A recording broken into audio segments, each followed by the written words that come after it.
Hello, welcome to my channel. ഇന്ന് വൈകിട്ട് ഒരു ബ്രെഡ് ഉണ്ട് ഇരിക്കിന്. അപ്പോൾ ബ്രെഡും സ്റ്റ്യൂ ആക്കാമെന്ന് വിചാരിച്ചു. അപ്പോൾ കുക്കറിൽ കുറച്ച് പൊട്ടറ്റോ വേവിക്കാൻ ഇട്ടിട്ടുണ്ട്.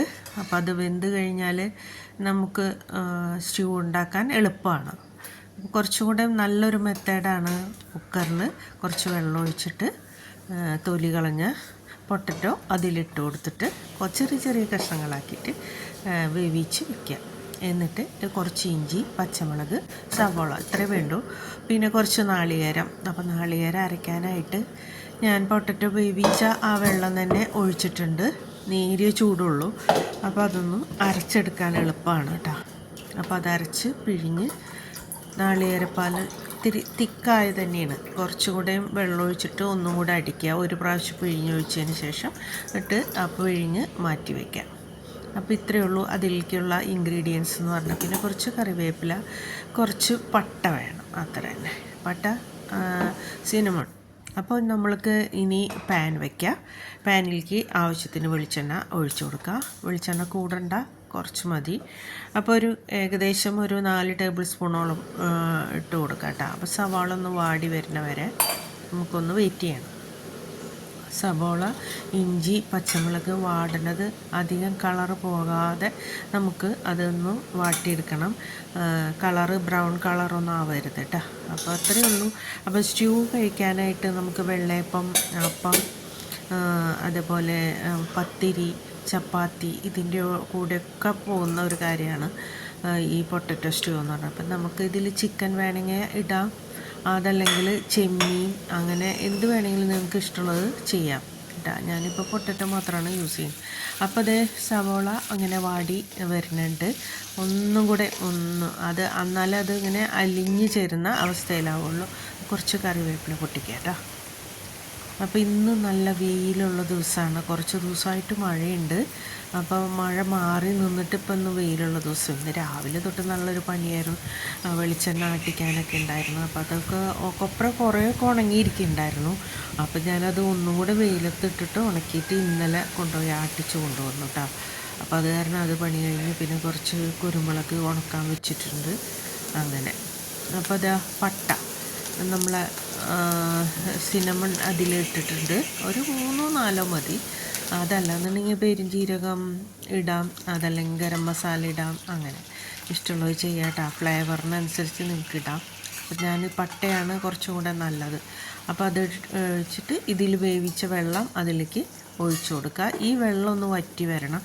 എന്നാലേ ഈ സവാളയൊക്കെ അതിലേക്ക് അലിഞ്ഞ് ചേർന്ന് വരുള്ളൂ കേട്ടോ. അപ്പോഴാണ് അതിനൊരു ടേസ്റ്റ് വരാം. അതല്ലെങ്കിൽ ഇത് വേറിട്ട് നിൽക്കും. സ്റ്റ്യൂവിന് എപ്പോഴും ടേസ്റ്റ് കൊടുക്കുക. ഇതെങ്ങനെ കുഴഞ്ഞ പരുവത്തിൽ ഇതുകൊണ്ട് യോജിച്ച് വരണം സവാള. അപ്പോഴാണ് അതിന് ടേസ്റ്റ് വരിക. അപ്പോൾ നമുക്ക് കുറച്ച് നേരം അടച്ചു വയ്ക്കുക. ആ വെള്ളം മുഴുവനും വറ്റണം. നമ്മൾ ഒഴിച്ച വെള്ളം ഉണ്ടല്ലോ അത് വറ്റണം. 1.5 ഗ്ലാസ് വെള്ളം ഒഴിച്ചിട്ടാണ് ഞാനത് വേവിക്കാൻ വെച്ചത്. അപ്പോൾ ആ വെള്ളം വറ്റുന്ന വരെ നമ്മളത് നന്നായിട്ട് ഇളക്കി അതൊന്ന് ഉടച്ചു കൊടുക്കുക. ഉടച്ചു കൊടുക്കുമ്പോൾ അതിലേക്ക് ചേർന്നിങ്ങനെ വരും.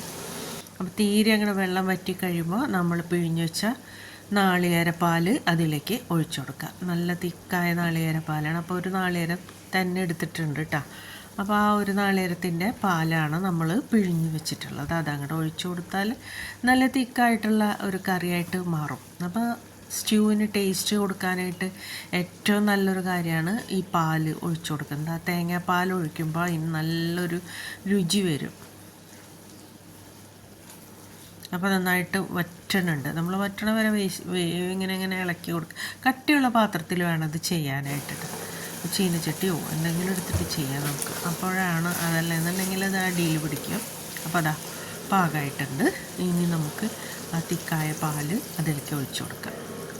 ഇനി ചെറുതായിട്ട് നമ്മളൊന്ന് ഇളക്കി കൊടുത്തു കഴിഞ്ഞാൽ ഇനി ഇത്തിരി കറിവേപ്പിലിടാം. ഇനി ആ നന്നായിട്ട് തിള വരുമ്പോൾ നമുക്ക് കുറച്ച് ബട്ടർ ഇടാം. ബട്ടർ ഇഷ്ടമില്ലാത്തവർക്ക് പച്ച വെളിച്ചെണ്ണ ഒഴിച്ചു കൊടുക്കാം കേട്ടോ. അപ്പോൾ ഒന്ന് തിള വരുന്ന വരെ വെയിറ്റ് ചെയ്യാം. അപ്പോൾ ആവശ്യത്തിന് ഉപ്പ്, ഇതുവരെ ഉപ്പിട്ടിട്ടില്ല. ഉപ്പ് കറക്റ്റായിട്ട് ഇടാൻ വേണ്ടിയിട്ടാണ് ലാസ്റ്റ് വെച്ചത്. ഉപ്പ് കറക്റ്റായിട്ട് ഇടാൻ അറിയുന്നവരാണെന്ന് വെച്ചാൽ ആദ്യം നമ്മൾ പൊട്ടറ്റോ ചേർത്ത വശം തന്നെ ഇത് ചേർത്ത് കൊടുക്കുക കേട്ടോ. അപ്പോൾ ഉരുളക്കിഴങ്ങ് നന്നായിട്ട് വെന്തു നല്ല പരുവായിട്ടുണ്ട്. അതിൻ്റെ കൂട്ടത്തിൽ നമ്മൾ ഈ തേങ്ങാപ്പാൽ കൂടെ ഒഴിക്കുമ്പോഴല്ലോ അതിൻ്റെ ഒരു രുചി കൂടും. അപ്പോൾ കറിവേപ്പിലയും അപ്പോൾ അതൊക്കെ കൂടിയിട്ട് ഒരു നല്ലൊരു മണം വരും. അപ്പം നമ്മൾ സ്റ്റൂ തയ്യാറായിട്ടുണ്ട്. നമുക്കിത് ഇഡ്ഡലിയുടെ കൂടെ, ദോശയുടെ കൂടെ, ചപ്പാത്തിയുടെ കൂടെ, പത്തിരിയുടെ കൂടെ, അങ്ങനെ കുറേ കാര്യങ്ങളുടെ കൂടെയൊക്കെ ഓടുന്നൊരു സംഭവമാണ്. ഇതിൽ 2 കോഴിമുട്ട വേണമെങ്കിൽ പുഴുങ്ങിയിടാം. എന്ത് വേണമെങ്കിലും നിങ്ങളുടെ ഇഷ്ടത്തിനനുസരിച്ച് ഇട്ട് കൊടുക്കാം കേട്ടോ. അപ്പോൾ അത് ബട്ടർ എടുത്തിട്ടുണ്ട്. നമ്മൾക്ക് ഒരു ചെറിയ പീസ് ബട്ടർ അതിലേക്ക് ഇട്ട് കൊടുക്കുക. അത് മെൽറ്റായിക്കോളും അതിൽ കിടന്നിട്ട്. അപ്പോഴേക്കും ഇതിൻ്റെ തിള ചെറുതായിട്ട് വന്നിട്ടുണ്ട്. ഇനി അടച്ച് വയ്ക്കുക കുറച്ച് നേരം. അപ്പോൾ ഒന്നുകൂടെ തിക്കായിട്ട് വരും. ആ തിക്കായിട്ട് വരുമ്പോഴാണ് നമുക്കിത് കൂട്ടി, ഞാനിപ്പോൾ ബ്രെഡിൻ്റെ കൂട്ടി കഴിക്കാൻ പോകണത് കേട്ടോ. അപ്പോൾ കുറച്ച് കുരുമുളക് കൂടെ ലാസ്റ്റ് നമുക്ക് ഇട്ട് കൊടുക്കാം. സംഗതി ഓക്കെ. ഇനിയിപ്പോൾ അടച്ച് വയ്ക്കാം.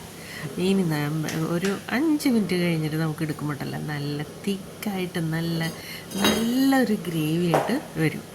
അതാണ് നമ്മളുടെ സ്റ്റൂവിൻ്റെ പ്രത്യേകത. അപ്പം നമ്മളിപ്പോൾ ഉണ്ടാക്കിയത് വളരെ സിമ്പിളായിട്ടല്ലേ എല്ലാം കൂട്ടിയിട്ടുണ്ടാക്കിയത്. അപ്പോൾ ഞാൻ ബ്രെഡാണ് എടുത്തിട്ടുള്ളത് കേട്ടോ. ഞാൻ ബ്രെഡിൻ്റെ കൂടെ ഇന്ന് ഞാൻ കാമ്പ്രച്ചള്ളിയിൽ പോയപ്പോൾ നല്ല സോഫ്റ്റ് ബ്രെഡ് ബേക്ക് ചെയ്ത് കൊണ്ടുവരുന്നത് കണ്ടപ്പോൾ ഞാൻ അവിടുന്ന് വാങ്ങിയപ്പോൾ ഞാൻ വിചാരിച്ചു ഇന്ന് രാത്രി ഡിന്നറിന് ഇതാക്കാം എന്ന് വിചാരിച്ചു. അപ്പോൾ അതുകൊണ്ട് 2 ബ്രെഡും ഈ പൊട്ടറ്റോ. അപ്പോൾ ഇവിടെ ജരാജന ഭയങ്കര ഇഷ്ടമാണ് ഈ പൊട്ടറ്റോ കറി, ഭയങ്കര ഇഷ്ടമാണ്. അപ്പോൾ ഇത് വെക്കുന്ന ദിവസം മൂപ്പർക്ക് കുറച്ച് ചോറും കഴിക്കും ഇത് കൂട്ടിയിട്ടോ. പിന്നെ ഈ ബ്രെഡും കഴിക്കും. അപ്പോൾ അല്ലെങ്കിൽ പിന്നെ ചപ്പാത്തി എന്തെങ്കിലും ഉണ്ടാക്കിയിട്ട് അപ്പോൾ ഈ കറി മതി, ഭയങ്കര ഇഷ്ടമാണ്. അങ്ങനെ കുറേ ആൾക്കാരെ ഞാൻ കണ്ടിട്ടുണ്ട് കേട്ടോ ഇത് ഇഷ്ടമാണ്.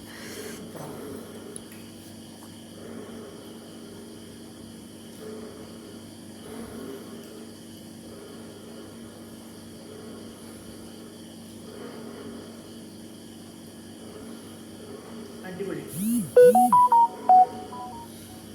അപ്പോൾ താങ്ക് യു സോ മച്ച്. പിന്നെ കാണാം.